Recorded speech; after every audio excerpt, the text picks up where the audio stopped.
Hello friends, आप लोगों का स्वागत है हमारी यूट्यूब चैनल पर। तो आज हम देखेंगे कक्षा 7 का विज्ञान भारती यूपी बोर्ड का पाठ 14।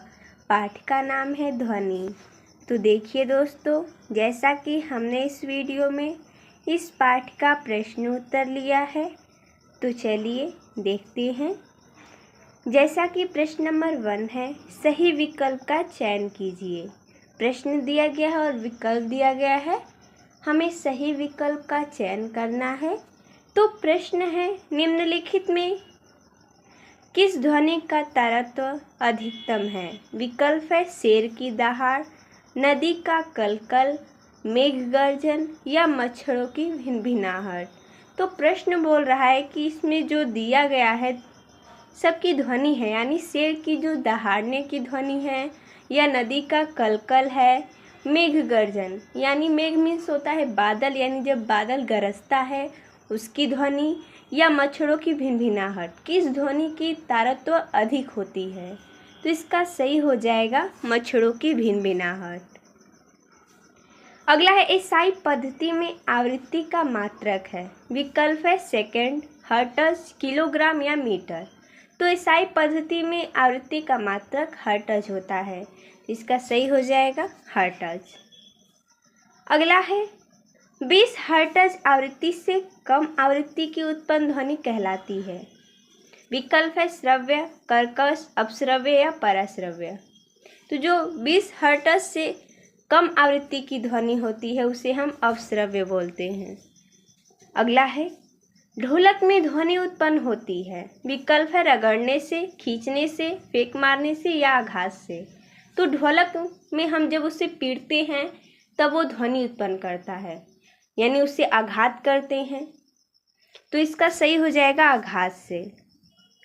अगला है, ध्वनि की चाल सबसे अधिक होती है। विकल्प है ठोस में, द्रव में, गैस में या निर्वात में।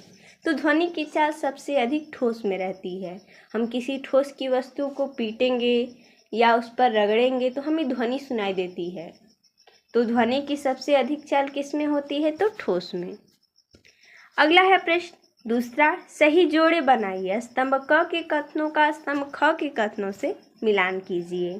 तो जैसा कि हमने यहाँ पर मिलान किया है, सुस्वर ध्वनि मिलान करेंगे हम हारमोनियम, ढोलक से उत्पन्न ध्वनि जो कि सुस्वर ध्वनि कहलाती है। श्रव्य ध्वनि ये क्या होती है? जो मनुष्य द्वारा सुनी जा सकती है, उसे हम श्रव्य ध्वनि कहते हैं। तो हम मिलान कर देंगे।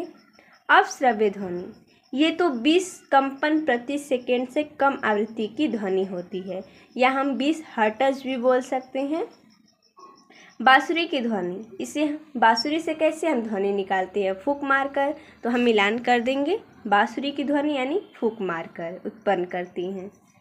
अगला है प्रश्न तीसरा, निम्नलिखित कथनों में सही कथन के सामने सही तथा गलत कथन के सामने गलत का चिन्ह लगाइए।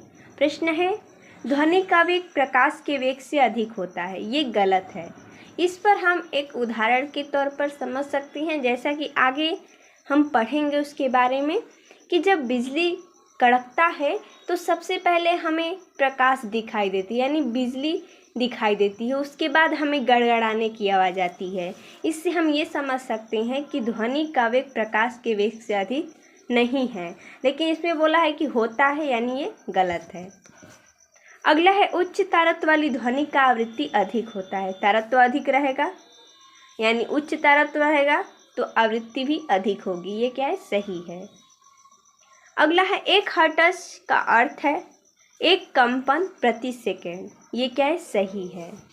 अगला है, वीणा में कर्कश ध्वनि उत्पन्न होती है। ये गलत है, क्योंकि वीणा में सुस्वर निकलता है जो सुनने में हमें अच्छा लगता है, और जो कर्कश ध्वनि होती है वो अच्छा नहीं लगता है, इसलिए ये गलत है। अगला है, ध्वनि संचरण के लिए माध्यम आवश्यक नहीं है। ये गलत है, क्योंकि ध्वनि संचरण के लिए हमें माध्यम की आवश्यकता है, तभी तो माध्यम के कण हमारे कानों तक पहुँचेंगे तो हमें सुनाई देगा। इसलिए इसमें बोला है कि आवश्यक नहीं है, इसलिए गलत है।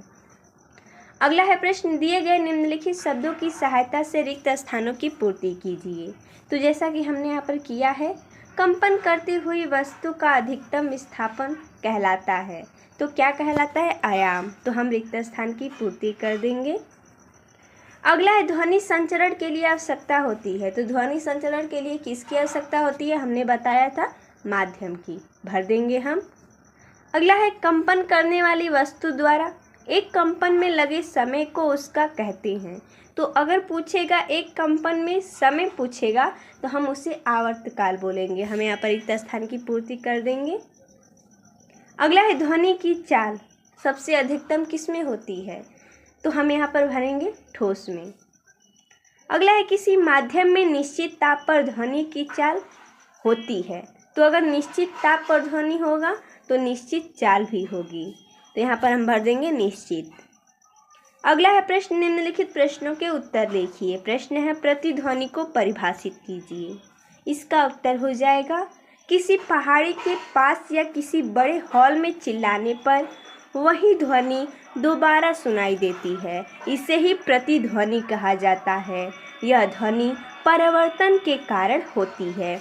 यानी आप किसी बड़े हॉल में खड़े रहेंगे तो आप एक बार चिल्लाएंगे तो वही ध्वनि टकरा कर वापस आएगी और आपको सुनाई देगी, जिसे हम प्रतिध्वनि बोलते हैं। अगर वो बार बार टकराएगी तो उसे हम गूंज बोलेंगे। आगे हम इसके बारे में भी पढ़ेंगे। अगला है तारत्व की परिभाषा लिखिए। मोटी तथा पतली ध्वनि के कारण का अंतर स्पष्ट कीजिए। यानी इसमें बोला है कि हमें तारत्व का परिभाषा बताना है और किसी किसी की ध्वनि मोटी होती है और किसी किसी की पतली होती है। तो ऐसा क्यों होता है ये भी हमें बताना है। तो इसका उत्तर हो जाएगा तारत्व ध्वनि का वह गुण है जिसके द्वारा हम मोटी या पतली ध्वनि में अंतर कर सकते हैं। उच्च तारत्व वाली ध्वनि की आवृत्ति उच्च होती है तथा निम्न तारत्व वाली ध्वनि की आवृत्ति निम्न होती है। ध्वनि का तारत्व व्यक्त करता है कि ध्वनि मोटी है या पतली। यह ध्वनि की आवृत्ति पर निर्भर करती है। जैसे बिल्ली की आवाज़ की आवृत्ति कुत्ते के भौंकने की आवृत्ति से अधिक होती है, इसलिए बिल्ली की आवाज़ पतली तथा कुत्ते की आवाज़ मोटी होती है। ये किस पर निर्भर होता है? तो आवृत्ति पर। अगला है ध्वनि प्रदूषण के कारण तथा उनके निवारण लिखिए। इसका उत्तर हो जाएगा वातावरण में बहुत ज़्यादा या अवांछित ध्वनियों का शोर ध्वनि प्रदूषण कहलाता है। वाहनों की तीव्र ध्वनियाँ, विस्फोटक ध्वनि, कारखानों तथा लाउडस्पीकर आदि ध्वनि प्रदूषण के मुख्य कारक हैं। ध्वनि प्रदूषण को कम करने के लिए निम्न उपाय करने चाहिए। पहला, वाहनों का उचित रखरखाव, कम तीव्रता वाले विस्तारकों का उपयोग करना चाहिए, लाउडस्पीकर की तीव्रता को निर्धारित करना चाहिए, कारखानों में ध्वनि रोधक पदार्थों की दीवारें बनानी चाहिए। अगला है स्पष्ट कीजिए कि वर्षा काल में बादलों की बिजली की चमक क्यों पहले दिखाई देती है व गड़गड़ाहट बाद में सुनाई देती है। तो इसमें वही प्रश्न है कि जब बारिश होती है तो बिजली हमें पहले दिखाई देती है। बोल सकते हैं बिजली चमकना हमें पहले दिखाई देता है और गड़गड़ाना बाद में सुनाई देता है। आखिर ऐसा क्यों होता है? तो हमने तो पहले भी बताया, क्योंकि जो बिजली की चमक होती है वो प्रकाश होता है, जो कि प्रकाश ध्वनि से तेज है तो सबसे पहले वो पहुंचता है, उसके बाद ध्वनि आती है, यानी गड़गड़ाने की आवाज़ सुनाई देती है। वहीं यहाँ पर लिखा गया है, हम एक बार पढ़कर भी बता देते हैं कि प्रकाश की गति ध्वनि की अपेक्षा कई गुना अधिक तीव्र होती है। इस कारण हमें वर्षा काल में बादलों की बिजली की चमक बादलों की गड़गड़ाहट से पहले दिखाई देती है। अगला, स्पष्ट कीजिए कि ध्वनि किस प्रकार उत्पन्न होती है। इसका उत्तर हो जाएगा वस्तुओं में ध्वनि कंपन के कारण उत्पन्न होती है। कुछ स्थितियों में कंपन आसानी से दिखाई दे जाते हैं। अधिकांश स्थितियों में हम इन कंपनों को नहीं देख पाते हैं, बल्कि उनका अनुभव कर पाते हैं। जैसे में अगर आप देखेंगे आपके विद्यालय में अगर घंटा होगा तो उसे पीटने पर अगर आप उसे छू कर देखेंगे तो वो कंपन करेगा, यानी हिलेगा कुछ समय तक। तो उसे आप छू कर अनुभव कर सकते हैं उसके कंपन को। जैसे कि किसी बर्तन पर चावल के दाने रखकर उसे लकड़ी से पीटने पर हम कंपन द्वारा ध्वनि उत्पन्न होने को देख सकते हैं। आप ये घर पर भी कर सकते हैं।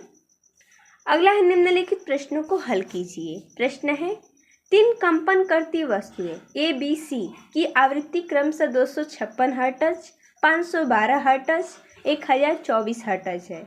उनके तारत्व को घटते क्रम में लिखिए। तो जैसा कि हमने यहाँ पर लिखा है, उच्च तारत्व वाली ध्वनि की आवृत्ति उच्च तथा निम्न तारत्व वाली ध्वनि की आवृत्ति निम्न होती है।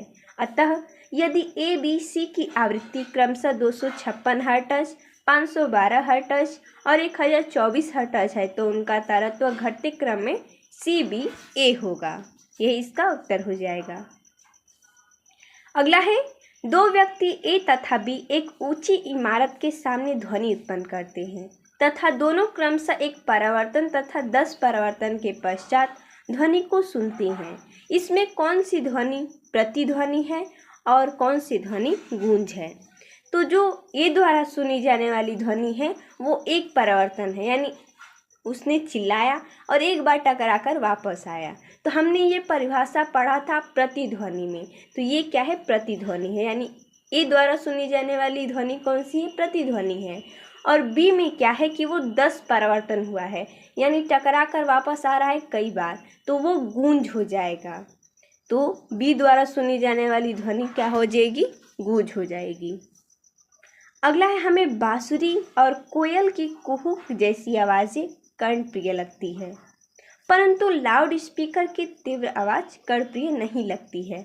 ऐसा क्यों? इसका उत्तर हो जाएगा, नियमित एवं आवर्ती कंपनों से उत्पन्न ध्वनि जो कान पर मधुर प्रभाव डालती हैं सुस्वर कहलाती हैं।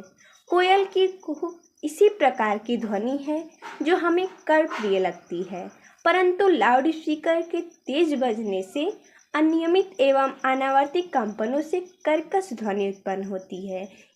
इस कारण यह ध्वनि हमें कर्णप्रिय नहीं लगती। तो देखिए दोस्तों, जैसा कि हमने इस वीडियो में इस पाठ का प्रश्नोत्तर देखा, तो मिलते हैं तब तक के लिए धन्यवाद दोस्तों।